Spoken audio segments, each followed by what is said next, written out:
Kita mulai nggih. Ya. Assalamualaikum warahmatullahi wabarakatuh. Waalaikumsalam warahmatullahi wabarakatuh. Bismillahirrahmanirrahim. Alhamdulillahirabbil alamin. Wa bihi nasta'in ala umurid dunya waddin. Wassalatu wassalamu ala asyrafil anbiya'i wal mursalin. Sayyidina wa habibina wa syafi'ina wa qurrati a'yunina wa maulana Muhammadin wa ala alihi wa ashabihi wa dzurriyyatihi ajma'in, amma ba'd.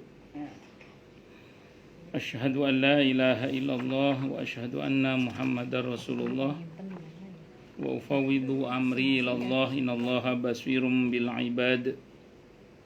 Hasbiyallahu la ilaha illa huwa alaihi tawakkaltu wa huwa rabbul arsyil azim.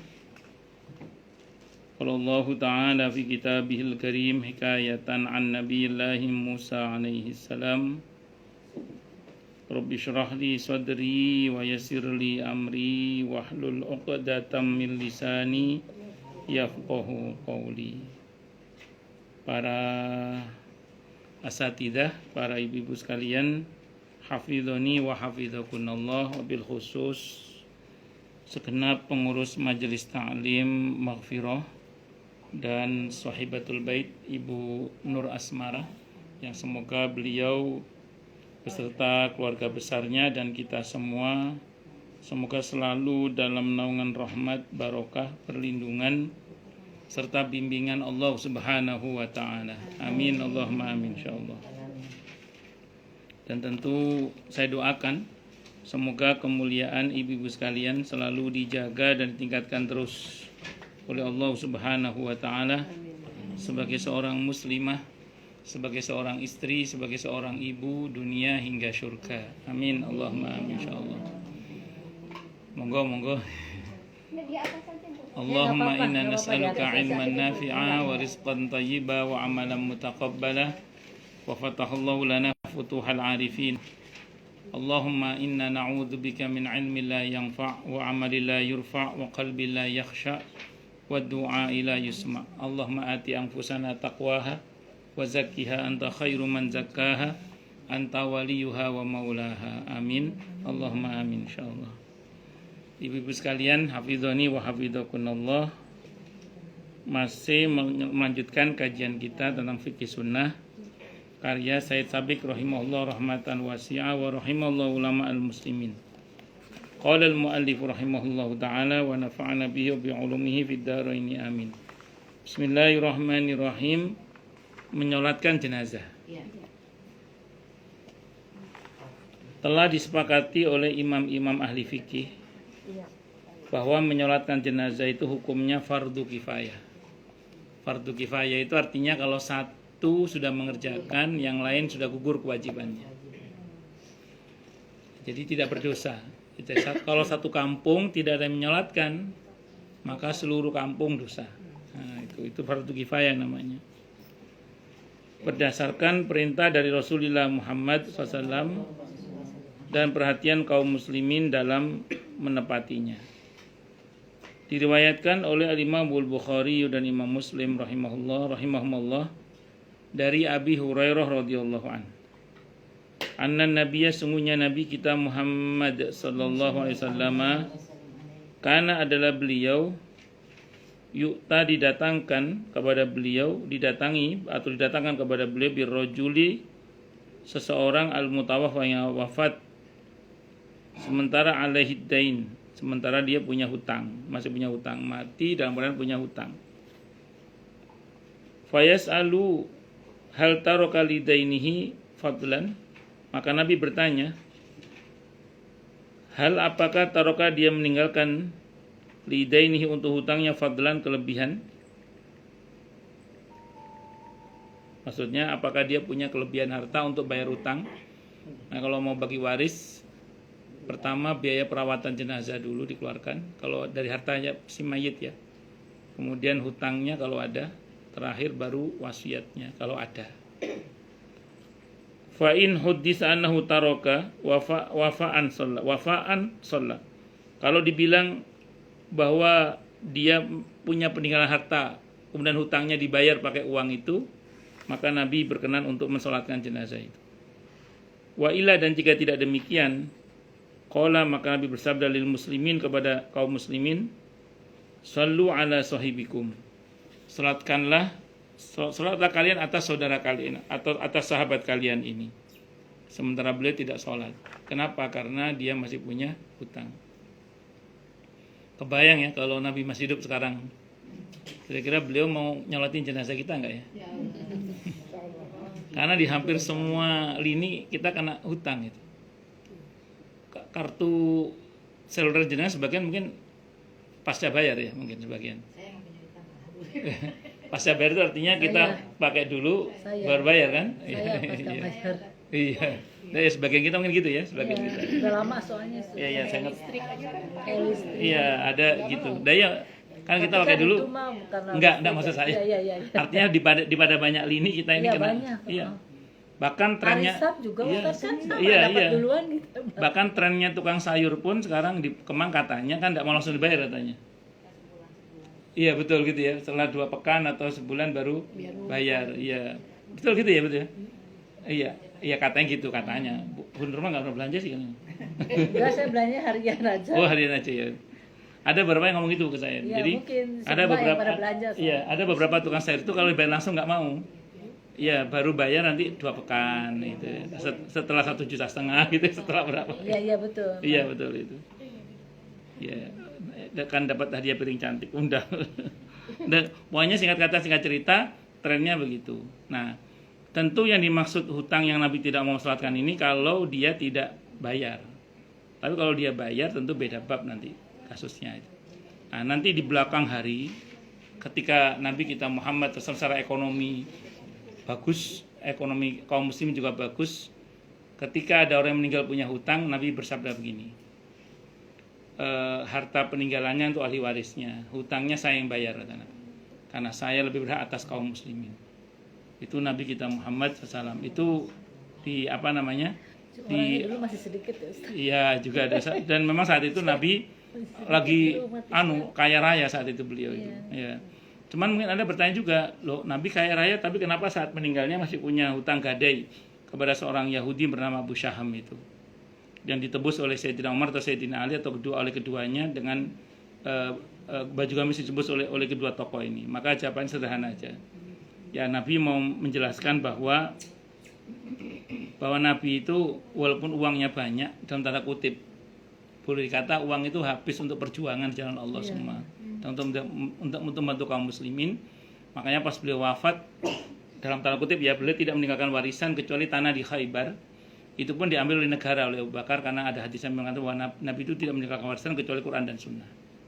Nah, sehingga harta itu disita oleh negara saat itu. Maksudnya diambil oleh negara, tapi keluarga Nabi disejahterakan oleh negara saat itu. Itu yang terjadi pada masa Sayyidina Abu Bakar As-Siddiq radhiyallahu anhu.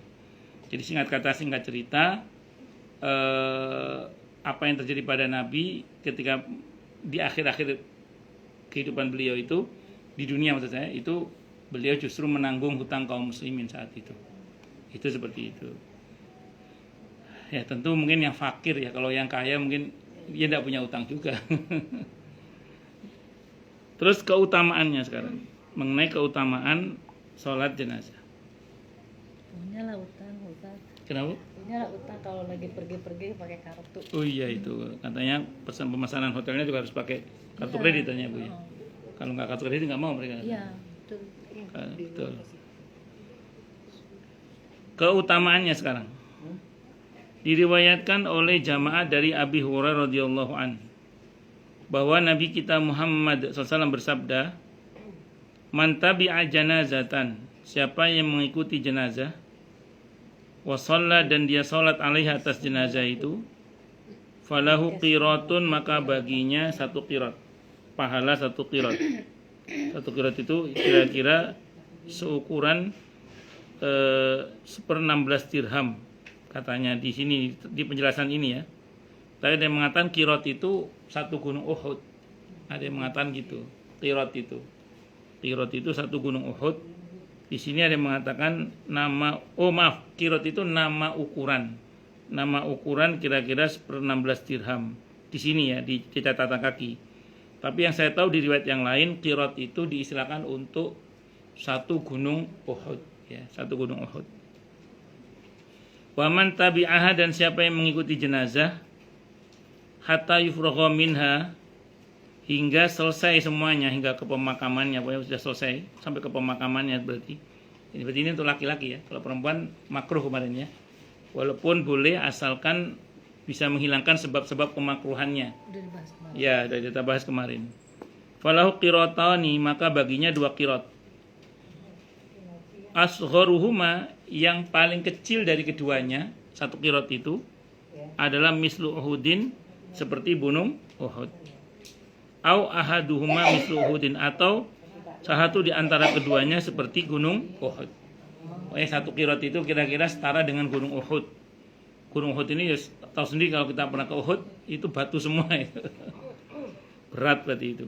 Dengan kata lain, pahalanya besar. Jadi kalau kita datang takziah, terus kita ngikut mensalatkan jenazahnya, atau apalagi sampai ke pemakamannya. Kalau ibu kemarin sudah kita bahas ya, kalaupun mau ikut silakan dijaga saja, jangan sampai ada ilat atau sebab yang menjadi sebab kemakruhannya itu.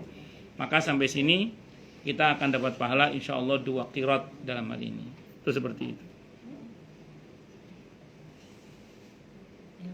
Yang kedua, diriwayatkan pula oleh Muslim rahimahullah dari Khabbab radhiyallahu an,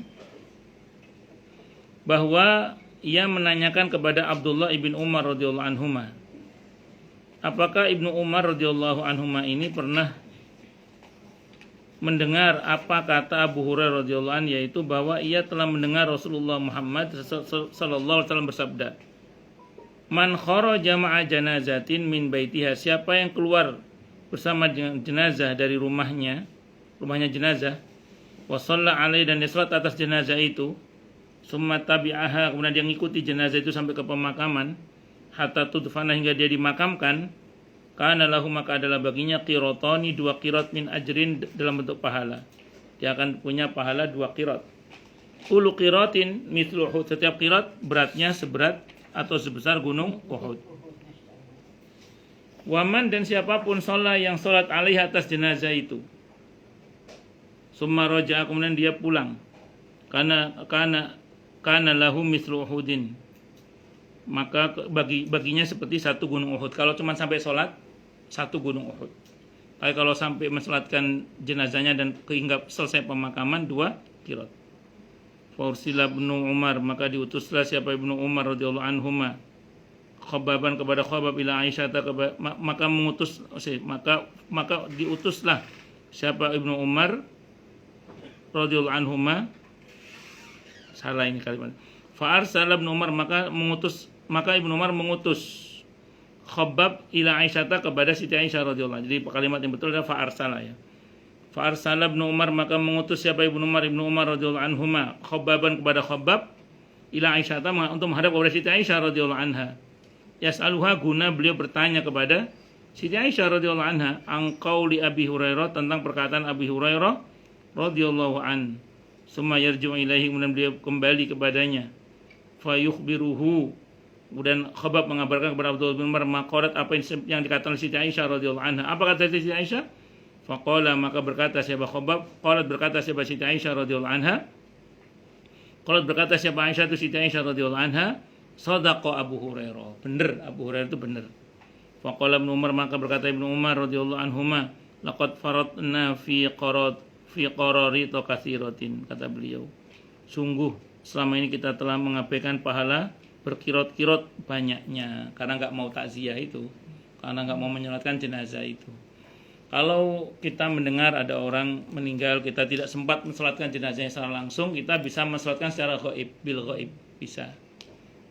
Ya, saudara sesama muslim, walaupun fardu kifayah, kita solatkan bil ghaib. Kan lumayan 1 qirat kalau kita mensolatkan.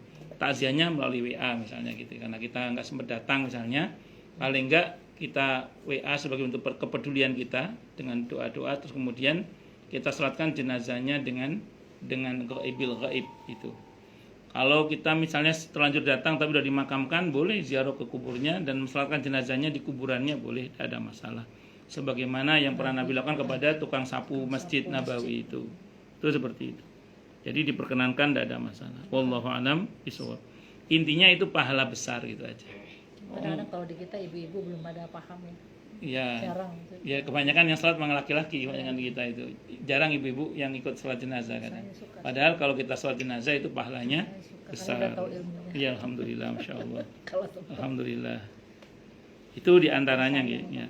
Ya karena memang ada banyak amalan-amalan yang sebenarnya kelihatannya kecil ya, tapi pahalanya besar. Di antaranya takziah ini, termasuk di antaranya mensolatkan jenazah.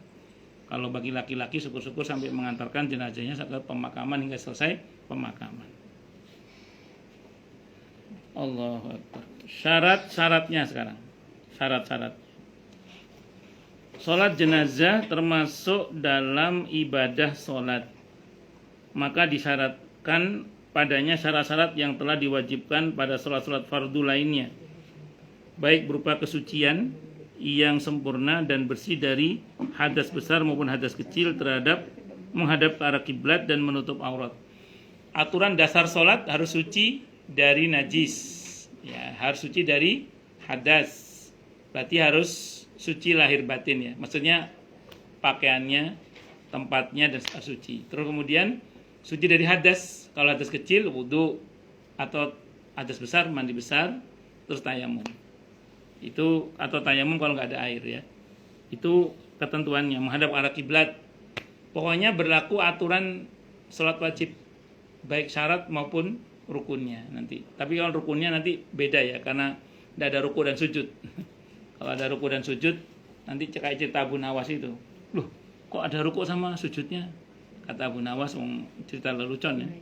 Oh ini banyak dosanya ini. Jadi makanya terus kemudian harus pakai ruku dan sujud. Yaitu guyonannya. Baik, jadi sebagaimana sholat ya ketentuannya harus suci dari hadas, dari najis, menghadap arah kiblat, menutup aurat. Ya. Jadi kalau ibu takziah, maaf, sedang tidak menutup aurat secara sempurna, berarti nggak bisa kecuali ibu tutup aurat secara sempurna. Dan alhamdulillah sekarang ibu-ibu pakainya pada lebar-lebar ya. Yang lebar-lebar itu bisa langsung kalau harus pakai mukena. Tapi kalau yang pakainya masih sempit ya harus pakai mukena dulu karena takutnya tidak termasuk dalam kategori menutup aurat. Okay. Terus kemudian diriwayatkan dari Nafi' rahimahullah oleh Imam Malik bahwa Abdullah bin Umar radhiyallahu anhu mengatakan tidak boleh seorang menyalatkan jenazah kecuali dalam keadaan suci. Jadi kalau dalam keadaan najis harus bersuci terlebih dahulu. Kalau dalam keadaan berhadas harus wudu atau tayamum kalau nggak ada air terlebih dahulu. Kalau dalam hadas besar harus mandi terlebih dahulu. Hanya terdapat perbedaan diantaranya dengan sholat-sholat fardu yang lain mengenai waktu. Mengenai waktu ini ada beda pendapat. Karena pada sholat jenazah ini tidaklah disyaratkan. Kalau zuhur kan ada waktunya, asar ada waktunya, maghrib ada waktunya, isya ada waktunya. Sholat jenazah ini kapan waktunya? Tetapi ia dapat dilakukan pada sembarang waktu bila ia jenazah. Bila ada jenazah maaf. Bahkan menurut golongan Hanafi dan Syafi'i, walau pada waktu-waktu terlarang sekalipun.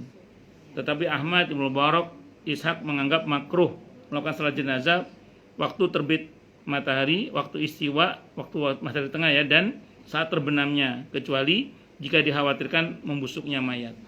Tapi saya termasuk yang berpegang pada pendapat monggo boleh salat jenazah kapan saja walaupun di waktu-waktu yang terlarang, karena saya termasuk yang berpendapat ikut pendapat para ulama yang mengatakan bahwa yang dilarang pada waktu-waktu terlarang itu adalah sholat sunnah mutlak.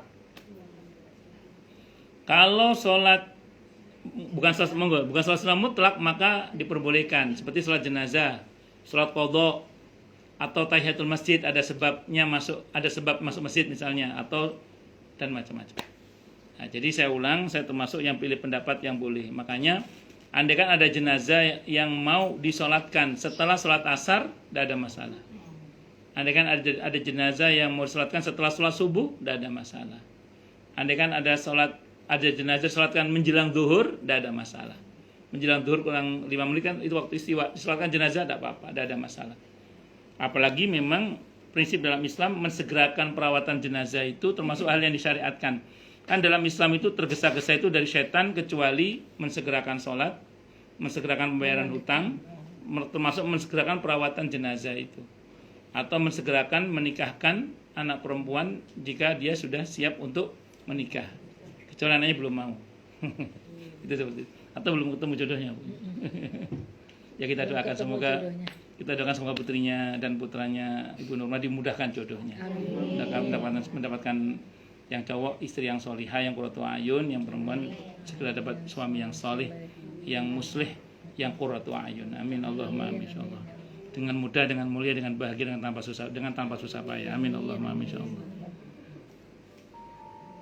Bu Nurma kita doakan juga enggak? Terus amin aja sekarang, amin. Anaknya dulu Ustaz. Oh gitu ya. Semoga Allah mudahkan semuanya. Amin Allahumma amin. Kalau setelah ini segera dapat berarti doanya ibu mustajabah insyaallah. Kalau enggak memang bukan tidak, belum insyaallah. Nah, jadi itu berlaku ketentuan sholat. Jadi saya termasuk yang memilih pendapat yang tidak apa-apa dikerjakan di waktu-waktu yang dimakruhkan, tidak ada masalah. Itu pendapat yang saya pilih ya. Adapun jenengan terserah. Tapi kalau saya tadi termasuk karena sejak dari awal dalam mazhab Syafi'i yang saya pelajari, yang dilarang pada saat waktu terlarang itu sholat sunnah mutlak. Sholat sunnah mutlak itu sholat sunnah yang nggak ada sebabnya. Kalau ada sebabnya, tidak apa-apa. Seperti sholat gerhana ada sebabnya. Sholat jenazah ada sebabnya nggak? Apalagi ini fardu kifayah. Ya termasuk tahiyatul masjid ada sebabnya, yaitu masuk masjid itu. Jadi nggak ada masalah. Tapi andaikan pun ada yang tidak mau melakukan juga nggak apa-apa. Kenapa? Karena memang ada pendapat yang mengatakan makruh. Ada yang mengatakan apa? Makruh. Itu seperti itu. Tapi saya ulang, ini termasuk yang masuk dalam kategori syariat yang disegerakan. Tapi disegerakan ya, segera bukan tergesa-gesa ya.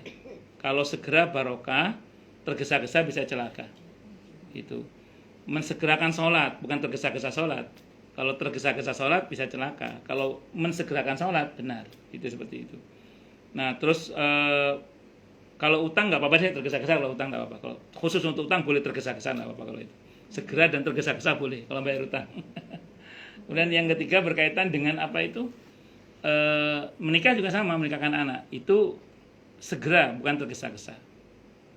Saya pernah datang ke rumah itu janda sama duda mau nikah. Saya tanya itu. Ini pertimbangannya segera apa tergesa-gesa? Emang bedanya apa Ustadz? Saya jawab, kalau tergesa-gesa itu bisa celaka. Biasanya pertimbangannya panik kok, saya bilang gitu. Oh, panik gara-gara setiap kali ada acara, kapan nikah tuh panik, akhirnya segera nikah. Itu namanya tergesa-gesa. Itu bisa celaka saya bilang. Tapi kalau segera sudah ta'aruf, wis jelas, madep, mantep, bismillah, disegerakan. Nah itu baru namanya apa? Barokah itu namanya. Allah, termasuk jenazah, mensegerakan barokah. Nah, tergesa-gesa bisa celaka. Jadi disegerakan, tapi jangan tergesa-gesa. Itu seperti itu. Barangkali cuma satu tadi aja, bayar utang itu aja yang boleh tergesa-gesa itu. Rukun-rukunnya sekarang, rukun-rukunnya sholat jenazah. Apa bedanya syarat sama rukun itu? Bedanya kalau rukun yang nggak boleh ditinggalkan. Jadi gini, kalau syarat itu sama, kewajiban juga sama. Gini, kalau rukun itu hal-hal yang harus dikerjakan di dalam ibadah itu namanya rukun. Kalau syarat, hal-hal yang harus dikerjakan di luar ibadah itu. Kayak wudhu kan sebelum sholat, ya kan? Menutup aurat itu sebelum sholat. Terus menghadap ke arah kiblat itu sebelum sholat. Tapi kalau kita sudah takbir, ini sudah masuk dalam sholat. Nah, termasuk baca Fatihah itu di dalam sholat. Membaca sholawat itu di dalam sholat. Nah, makanya itu rukun itu kewajiban-kewajiban di dalam ibadah itu sendiri. Nah, sementara kalau dalam haji itu sedikit berbeda memang. Kalau rukun sama wajib, ada istilah wajib haji, ada rukun haji. Kalau rukun itu boleh dikata hampir tidak bisa ditawar, itu harus itu. Tapi kalau wajib itu masih bisa ditinggalkan dengan ketentuan bayar dam. Itu. Kalau rukun, kalau nggak terpaksa banget nggak boleh tinggal tuh. Makanya orang-orang sakit sekalipun, sekarat sekalipun, kalau waktu wukuf di Arafah dibawa pakai ambulan itu ke Arafah. Kenapa? Karena itu rukun. Itu seperti itu. Ya, kalau yang wajib seperti mabit di Mina itu, kalau orang yang sakit boleh nggak mabit di Mina, tapi nanti bayar dam kambing biasanya, motong kambing. Itu seperti itu. Sholat jenazah mempunyai rukun-rukun yang mewujudkan hakikatnya, hingga bila salah satu di antaranya tidak dipenuhi, maka ia batal dan tidak dianggap oleh syarak. Artinya nggak sah ya. Jadi kalau sampai rukunnya tidak terpenuhi, maka dia tidak sah. Sholat jenazahnya batal, sehingga tidak dianggap telah dilaksanakan sholat jenazah itu. Kita sebutkan sebagai berikut. Yang pertama, berniat berdasarkan firman Allah Ta'ala yang lalu, yang artinya, dan tidaklah mereka dititah kecuali untuk mengabdikan diri kepada Allah dengan mengikhlaskan agama khususnya baginya semata. Juga sabda Nabi kita Muhammad SAW yang artinya semua amal perbuatan itu hanyalah dengan niat, dan masing-masing manusia akan beroleh hasil menurut apa yang diniatkannya. Mengenai hakikat niat telah kita bicarakan dulu, dan bahwa tempatnya adalah dalam hati. Jadi pertama niatnya. Posisi niat terhadap amal itu dibagi dua secara umum Bu ya. Ada kalanya menjadi syarat sah, ada kalanya menjadi syarat sempurna. Kalau berhubungan dengan ibadah mahdhah yang hubungan langsung dengan Allah, itu masuk dalam kategori syarat sah. Sehingga kalau tidak niat tidak sah. Seperti sholat, puasa, haji, umroh, zakat, itu ada yang mengatakan masuk dalam kategori yang harus niat. Kalau nggak niat tidak sah. Nah, sementara kalau terhadap masalah muamalah, niat itu bukan syarat sah, tapi syarat sempurna. Sehingga artinya gini, ibu berbuat baik pada sesama tanpa niat sekalipun itu tetap berpahala. Tapi nilainya tidak sesempurna kalau ibu meniatkan semua itu karena Allah. Contoh, ibu-ibu jadi donatur warung kita, atau sebagian sekarang lagi tugas warung kita, misalnya gitu. Sebagian kan karena saking kebiasaannya asal bertugas saja udah. Sebagian tidak pasang niat kan, asal transfer aja udah, nggak pasang niat. Terus asal itu tetap berpahala. Hanya akan lebih sempurna kalau kita selalu niat setiap kali tugas, ya Allah, saya laksanakan tugas ini semata-mata karena Engkau, mencari ridhomu, cinta. Pokoknya kita niatkan karena Allah, menolong sesama karena Allah. Maka itu nilainya sempurna. Jadi kalau mau sempurna, selonjor boleh, tenang aja. Berdiri lompat-lompat juga boleh. Nah, jadi kalau kita saya ulang ya Bu ya. Jadi kalau kita melaksanakan semua itu karena mentaati perintah Allah, nilainya sempurna. Kayak ngaji ini kan semua kita dasarnya pasti karena Allah. Cuma karena kebiasaan kadang asal datang aja udah. Tetap berpahala insya Allah. Tapi saya ulang, akan sempurna nilainya kalau kita niatkan semata-mata hanya karena Allah. Bisa dimengerti ya? Nah. Jadi ada dua, ada syarat sah, ada syarat sempurna. Yang kedua, berdiri bagi yang mampu. Itu rukun termasuk ini, bagi yang mampu, yang merupakan rukun menurut jumhur ulama. Maka tidaklah sah menyolati jenazah sambil berkendaraan atau duduk tanpa udzur, kecuali ada udzur seperti tidak mampu berdiri, itu beda bab. Berkata pengarang kitab Al-Mughni, tidak boleh menyolatkan jenazah sementara berkendaraan, karena ia menghalangi sikap berdiri yang diwajibkan. Dan ini merupakan pendapat Abu Hanifah, Asy-Syafi'i, dan Abu Thawr. Dan menurut pengetahuan saya tak ada yang menentangnya. Dan disunatkan menggenggam tangan kiri dengan tangan kanannya sementara berdiri, itu sebagaimana dilakukan pada sholat biasa. Jadi kalau kita takbir, Allahu Akbar, ini tangan kiri dipegang oleh tangan kanan. Ada pula yang berpendapat tidak demikian, tetapi yang pertama lebih kuat. Ada juga yang biirsal soalnya, Allahu Akbar, Allahu Akbar. Malikian begini, Allahu Akbar. Ya, jadi kalau kita umumnya kita begini tetap Allahu Akbar, sampai 4 kali.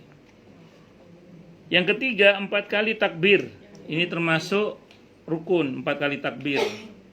Sebagaimana diriwayatkan oleh Bukhari dan Muslim, dan dari Jabir. Ada minuman? Antar ngibun. Minum sok. Enggak, betul itu yang batuk. Sebagaimana diriwayatkan oleh Al-Imam Al-Bukhari, Imam Muslim rahimahumullah, anna nabiyya, sungguhnya nabi kita Muhammad SAW salat, beliau salat ala Najasyi, atas raja Najasyi. Fakabbaru arba'an, maka beliau takbir 4 kali. Nabi menyolatkan raja Najasyi. Raja Najasyinya di mana itu? Ethiopia. Ada di Afrika sana. Nabi di Mekah atau Madinah, saya lupa, tidak tahu di Mekah atau Madinah ini. Kalau saya nggak salah ini sudah di Madinah kayaknya ini, sudah di Madinah. Nah, terus kemudian Nabi mensalatkannya pakai apa berarti ini? Bil ghaib. Nah, jadi jenazahnya nggak ada di depan beliau. Kita mensalatkan jenazah bil ghaib. Allah, dari dalam hati niat, saya niat salat jenazah, saya niat salat atas jenazah yang gaib ini. Yang kita maksud siapa gitu ya? 4 takbir karena Allah Ta'ala. Kalau jadi makmum karena Allah. Kalau jadi makmum karena Allah Ta'ala. Allahu Akbar, langsung Fatihah. Allahu Akbar, kedua sholawat. Allahu Akbar, mendoakan jenazah. Allahu Akbar, mendoakan lagi atau langsung salam. Yang keempat bisa langsung salam atau mendoakan lagi. Biasanya keempat doanya Allahumma la tahrimna ajrahu wa la taftinna ba'dahu waghfir lana wala. Allahu Akbar. 4 kali takbir sebagaimana diriwayatkan oleh Al-Imam Bukhari. Berkata Tirmidzi, hal ini menjadi amalan bagi kebanyakan ulama dari sahabat-sahabat Nabi kita Muhammad SAW dan lainnya. Menurut mereka takbir dalam salat jenazah itu adalah sebanyak 4 kali. Ini juga merupakan pendapat Sufyan, Malik, Ahmad, Ibnu Mubarak, Syafi'i dan Ishaq. Soal mengangkat kedua tangan waktu takbir bagaimana ini? Apa memang tiap takbir kita angkat tangan, atau angkat tangan pertama saja Allahu Akbar, selanjutnya Allahu Akbar, Allahu Akbar, Allahu Akbar. Nah, ini yang benar bagaimana? Kita lihat nih ya.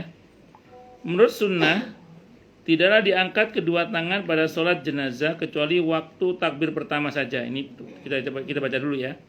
Karena tidak diterima keterangan bahwa Nabi kita Muhammad SAW mengangkat tangannya waktu takbir sholat jenazah kecuali waktu takbir pertama saja.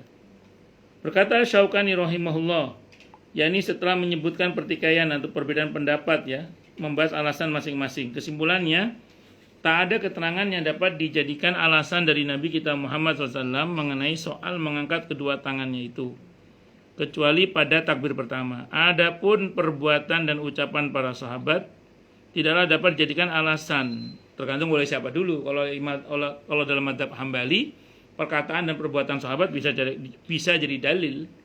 Kalau dalam mazhab Syafi'i, kalau disepakati dan tidak ada perbedaan, itu bisa jadi dalil juga, namanya ijma' sahabat.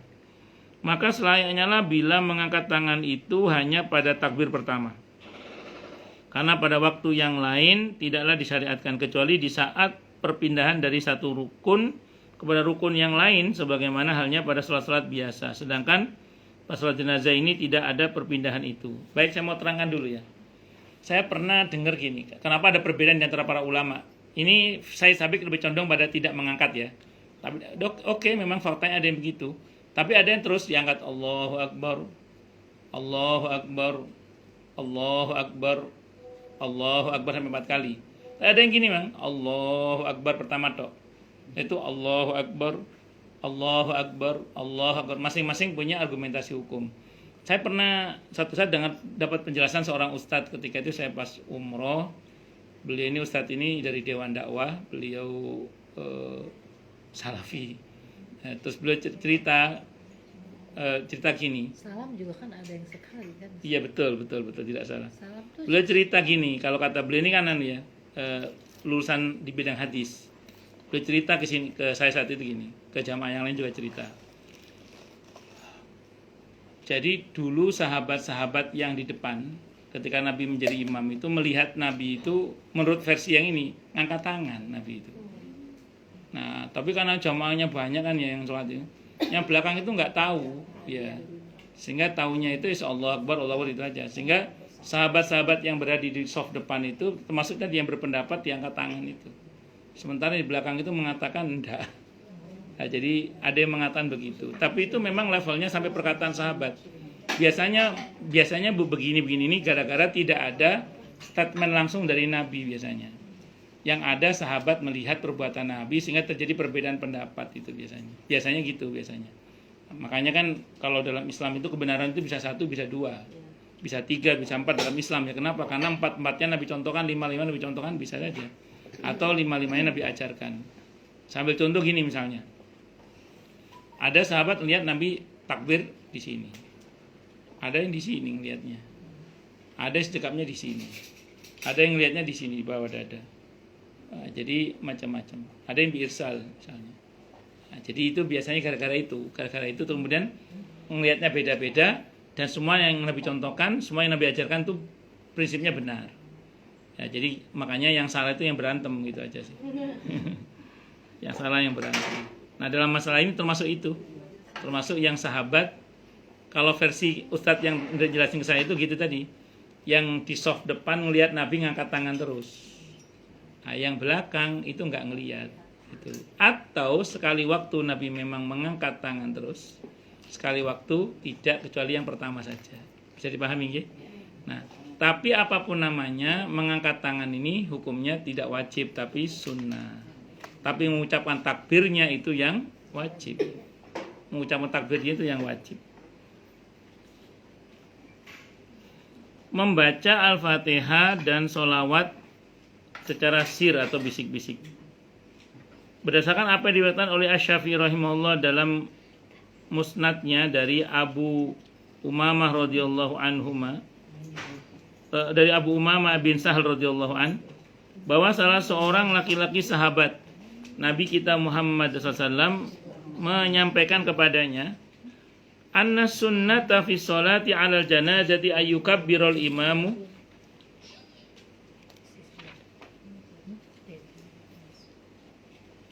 fi sholati 'alal janazati ayyukabbiral imamu thumma yaqra'u bi Fatihatil kitab. Bahwa sungguhnya yang sunnah dalam sholat atas jenazah, maksudnya sunnah ini aturan dalam sunnah Nabi kita Muhammad SAW, bukan hukum sunnah ya. Jadi gini Bu, istilah sunnah itu antara ulama fikih sama ulama ahli hadis sama ulama akidah itu berbeda mendefinisikannya. Makanya sering orang bilang katanya sunnah tapi kok wajib gitu. Tergantung ini bicara apa dulu. Kalau yang ngomong sunnah itu ulama fikih, itu berarti hukum. Nah, hukumnya sunnah. Artinya kalau dikerjakan dapat pahala dan ditinggalkan tidak berdosa sih, cuman ada yang mengatakan rugi karena nggak dapat pahala. Nah, dalam terminologi fikih, kalau dibilang sunnah itu berarti hukum. Hukumnya sunnah. Tapi belum tentu itu sunnah Nabi kita Muhammad SAW, tapi lebih kepada itu hukumnya sunnah saja. Loh, emang ada begitu Ustaz? Ada. Jadi dalam fikih itu ada istilah sunnah dalam pengertian hukum, tapi belum tentu sunnah itu adalah sunnah Nabi kita Muhammad SAW dalam pengertian ilmu hadis. Ambil contoh gini misalnya. Ini contoh misalnya.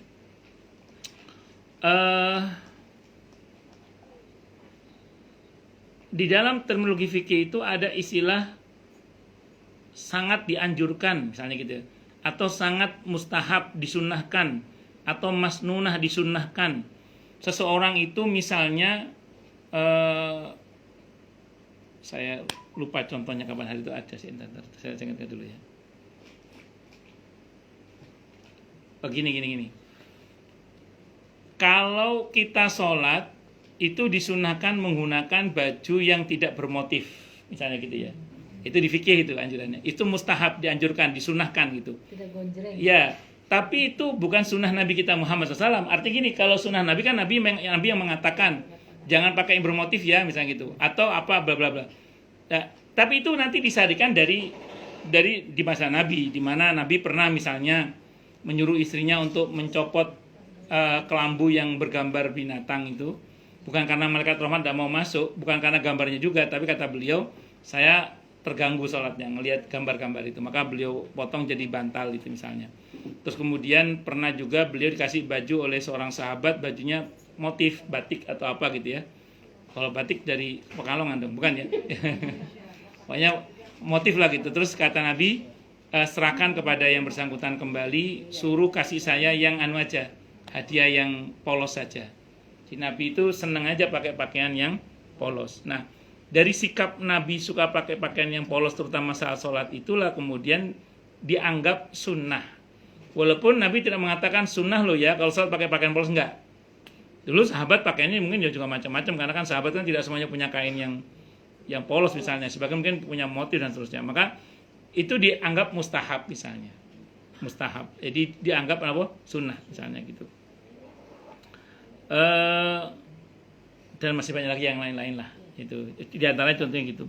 Tapi kalau sunnah dalam pengertian ilmu hadis itu adalah perkataan, perbuatan atau ketetapan Nabi kita Muhammad SAW. Itu namanya sunnah dalam ilmu hadis. Kalau sunnah dalam ilmu akidah, Islam itu sendiri. As-sunnah adalah Islam itu sendiri. Jadi kalau ada ibu ngaji tauhid dikatakan inilah sunnah, maka sunnah itu adalah Islam. Jadi Islam itu adalah as-sunnah. Ada kitab akidah namanya Usulus Sunnah misalnya, karya Imam Ahmad. Itu Usulus Sunnah itu artinya dasar-dasar Islam, bukan dasar-dasar sunnah Nabi kita Muhammad SAW. Dalam masalah ilmu akidah, as-sunnah itu artinya Islam itu sendiri. Ngatan nggih? Anna sunnata basungnya yang sunnah di dalam sholat, maksudnya sunnah Nabi ya. Alal janazah di atas jenazah ayyukabbirul imam, hendaklah imam bertakbir.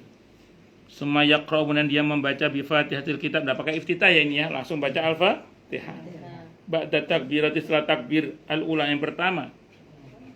Sirron secara sir itu enggak kencang fi nafsi di dalam dirinya, maksudnya jangan kencang-kencang.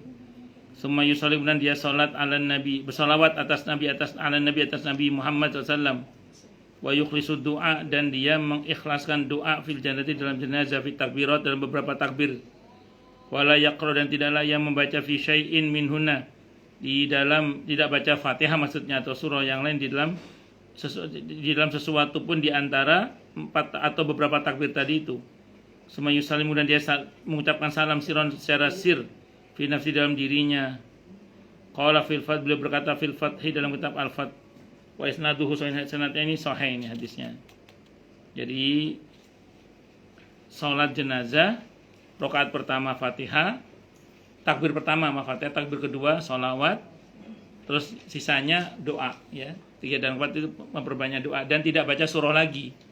Nah, jadi baca Fatihah itu tidak dibaca di setiap surah ya. Jadi di setiap takbir, maaf. Setiap takbir, mohon maaf. Allah, dan diriwayatkan pula oleh Al-Bukhari rahimahullah dari Tolha bin Abdullah katanya, "Sholaitu, aku salat ma'an Nabi ma'an bin Abbas." Tapi gini ya, jangan nanti setelah kita belajar salat jenazah terus pulang rumah terus tengok gak ada yang mati ya, mau praktek ya, jangan gitu. Jangan gitu. Ya kita tetap kita doakan semoga semuanya panjang umur yang mubarakah ya lafiat. Paling enggak kita sudah tahu ilmunya, sewaktu-waktu ada yang meninggal kita sudah tahu ilmunya. Jadi takbir ya Allah, dengan nutup aurat, berwudu dan seterusnya tadi ya, suci. Allahu Akbar. Kalau kita berjamaah tinggal ngikut imam aja udah. Allahu Akbar, Fatihah, Allahu Akbar, sholawat. Sholawat yang mana Ustadz? Bebas. Nah, terutama yang paling bagus sholawat Ibrahimiyah di tahiyat akhir itu. Nah, terus yang ketiga Allahu Akbar, baca doa untuk si mayit. Terserah jenengan, kalau misalnya nggak bisa bahasa Arab, bahasa Indonesia tapi dalam hati ya, jangan diucapkan. Kalau bisa alhamdulillah, Allahumma ighfir lahu warhamhu wa'afi'fu anhu waj'al jannata maswahu. Allah ya, ada beberapa riwayat sih. Ya ada yang Allah maghsilhu bisaji wal ma'i wal barad. Allah manaqi min khotoya kama naqita sabyan danas. Allahumma abdilhu daran khairan min dari wa ahlan khairan min ahli wa zawjan khairan min zawjihi. Allahumma adkhilhul jannata wa a'idhu min adzabil qabr wa min adzabin nar misalnya. Silakan, tidak ada masalah. Kalau ibu nggak hafal itu, yang lainnya juga nggak apa-apa. Apa Ustaz? Gini, kalau secara nahwu ya, ini ada guru bahasa Arab.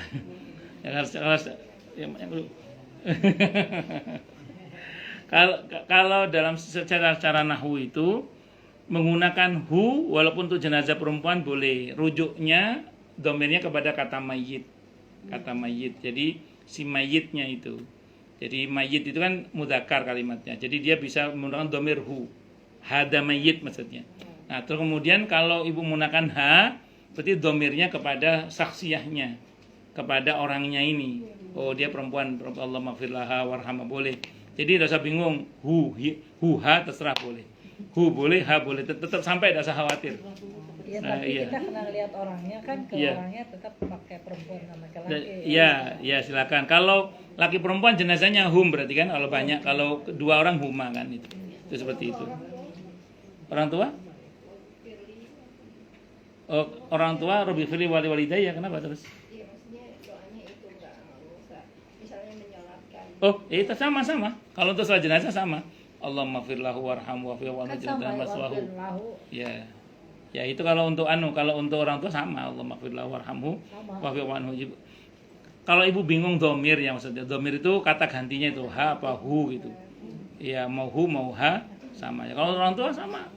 Nah, kalau Rabbi firli walidah itu nanti di luar sholat itu kita doain itu orang tua nanti kita. Nah, terus kemudian yang terakhir biasanya Allahumma la tahrimna ajrahu wa la taftinna ba'dahu wa firana walahu. Ada yang mau ditanya itu. Kenapa? Enggak, kalau doa di luar sholat setelah sholat tadi kan berdoa buat orang tua. Iya. Tapi kan kita juga ingin mendoakan nenek kita, uyuk kita. Rabbana firlana wal ikhwanina ya. Oh, ya itu bisa Al-Hasr 10. Al-Hasr Rabbana firlana wal ikhwanil ladina sabaquna bil iman. Itu kata para mufassir, kita mendoakan saudara kita seiman dari zaman kita sampai ke zaman sahabat itu. Semuanya kena. Tapi di artinya itu kan tidak ada diampuni dosanya. Sedangkan kita ingin minta Itu Rabbana firlana itu ampunan itu. Rabbi firli walidayya. Ya, itu Mereka seperti lo enggak, Rabbi firli itu ampunan. Ampunan kan. Kalau yang sayangnya warhamhuma kama rabbayani shaghira baru itu sayang. Iya. Kafir itu artinya Kalau Rabbi firli ampunan itu, ampunan. Kalau ibu bingung bahasa Arabnya bahasa Indonesia aja lah. Iya. Karena kan saya tambahin ini Ustaz, Iya, kadang iya. suka yang jauhkan fitnah sepeninggalnya. Iya. Ustaz, Iya, kalau kenapa? doa mayat ya. Iya, betul tidak salah. Kalau soalnya kadang nggak apa Allahumma la tahrimna ajrahu wa la taftinna ba'dahu waghfir lana wa lahu. Itu kita mohon kepada Allah agar jangan sampai kebaikan-kebaikan beliau itu terhalang sepeninggal beliau untuk kita. Artinya kalau beliau punya rintisan-rintisan kebaikan, jangan sampai dengan beliau mati kebaikan mati juga. Kita berharap semoga kebaikan itu terus berlangsung. Allahumma la tahrimna ajrahu wa la taftinna ba'dahu. Kita berdoa kepada Allah. Kita berharap agar jangan sampai sebelum beliau itu ada fitnah, ada kekacauan. Kadang ada orang begitu meninggal keadaan rumah tangganya berantakan, naudzubillah. Nah, maka jangan sampai itu terjadi. Waghfir lana walahu. Kita berharap semoga diampuni dosa kita dan beliau yang meninggal itu. Allahumma. mertua termasuk orang tua. Ya, termasuk orang tua adalah mertua. Termasuk orang tua dalam bisa lebih firli wali walidayya. Kalau mertua bukan wali walidayya, lebih firli wali walidayya wali musaharati berarti. Musahara itu mertua artinya. Sebut nama aja lah. Kalau saya sih mendoakan orang tua mertua saya sebut nama, saya absen aja. Nah, kalau kakek nenek, kalau nyebut bapak sama ibu itu saya biasanya gini. Bapak ibu saya wa usulihima wa furu'ihima wa ahli baitihima, semuanya saja. Furu' usul itu kena semua. Usul itu kakek nenek bapak saya ke atas. Kalau furu' paman bibi adik bude itu saya doakan semua ada itu. Termasuk anak-anaknya bapak, termasuk saya sendiri. Itu saya doakan itu. Kadang saya sebut nama, jadi kakek saya sebut namanya, ibu saya sebutkan namanya. Dan saya kalau untuk orang tua, mertua, anak, istri itu saya lebih suka nyebut nama memang. Seneng aja. Ya di samping biar nggak lupa kan sawangannya lupa sama kalau doa misalnya Rabbi firli kan. Wali walidayya, terus anak pakai bahasa Arab juga. Kalau untuk anak saya doa yang pakai bahasa Arab yang ya Quran itu aja.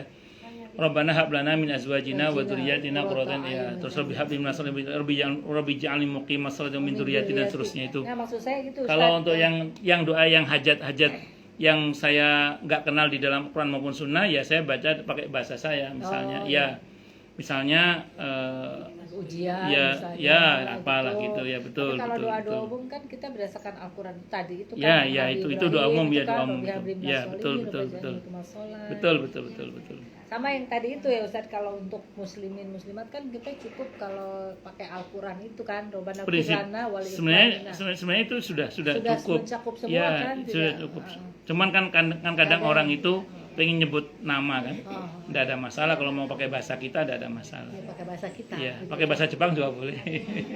Nah Ustadz kan kadang gini, maaf nanya juga, kadang suka ini, Nggih, kadang nggih. kalau dalam doa tuh Nggih. kan itu Robbi Firli, Robbana Firli itu kan memang dari Al-Quran. Nah Nggih. ketika baca jama, kadang ada misalnya Robbi Firlana walidaina warham kama robayana sigoro. Nah itu boleh juga ya? Boleh juga, tidak ada masalah. Dalam mahalud doa boleh, tidak ada masalah. Ya. Jadi kalau kita memimpin doa kan suka tuh. Ya, Rabbana ighfir lana wali walidina gitu.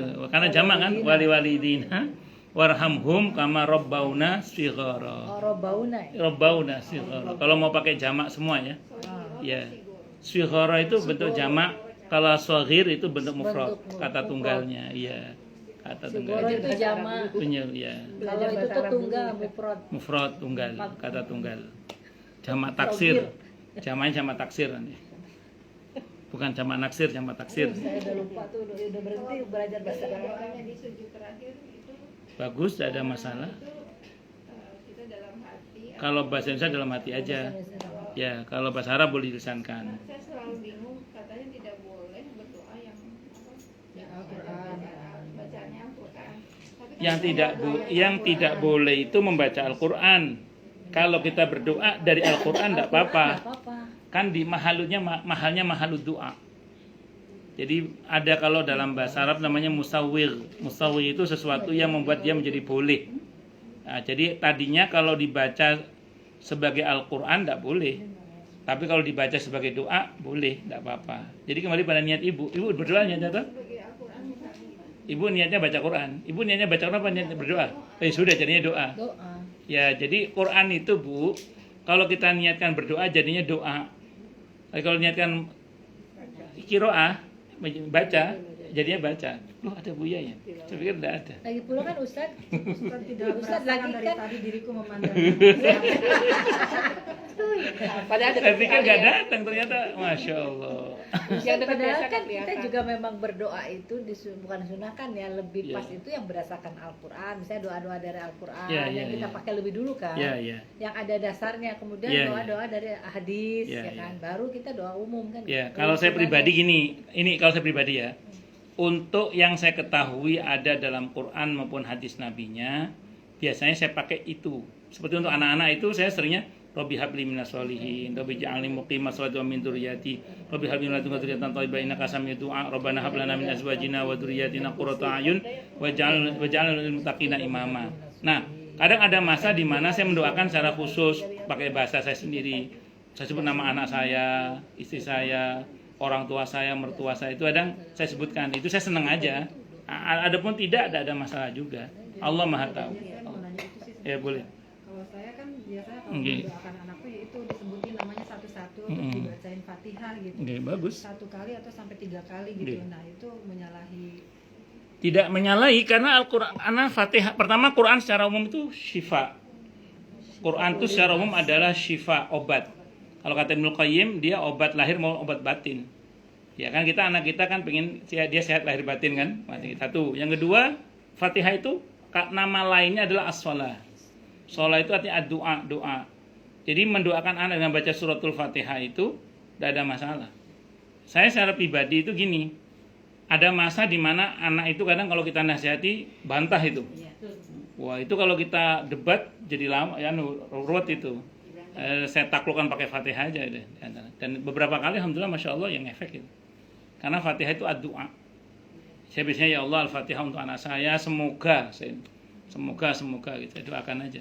Nah boleh tidak ada masalah. Dan itu tidak menyelisih sunnah. Karena Fatihah itu merupakan doa. Gitu. Apalagi ada hadis qudsi saat kita mengatakan wa iyyaka nasta'in itu ya wali abdi masalah. Termasuk doa untuk suami. Al-Fatihah lil Pak Robert misalnya. Oh selalu itu. bukannya gitu dalam sholat juga bukannya bisa Ustaz ya? Bisa, Ya, tidak ada kalau masalah. yang pastain itu kan Boleh, kita silakan. berhenti berdoa dalam hati. gitu Boleh, kan. silakan, tidak ada masalah. Di luar sholat juga boleh, silakan, tidak ada masalah. Ya, Karena di luar secara sholat umum juga. dia adalah syifa. Secara umum Fatihah itu adalah as-shalah. Bahkan Nabi menyebut ar-ruqyah. Itu. Jadi kalau Ibnu Katsir itu disebut as-shalah di antaranya. Terus ada hadis Bukhari juga yang Nabi menyebut dengan ar-ruqyah. Jadi Fatihah itu istilah nama lainnya ar-ruqyah, ada as-shalah, dan beberapa nama-nama yang lain ada dalam tafsir Ibnu Katsir itu, ada beberapa nama Al-Fatihah itu. Wallahu alam bisawab.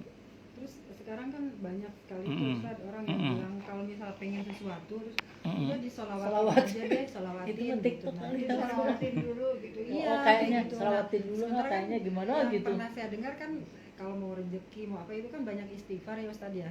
Terus Bu.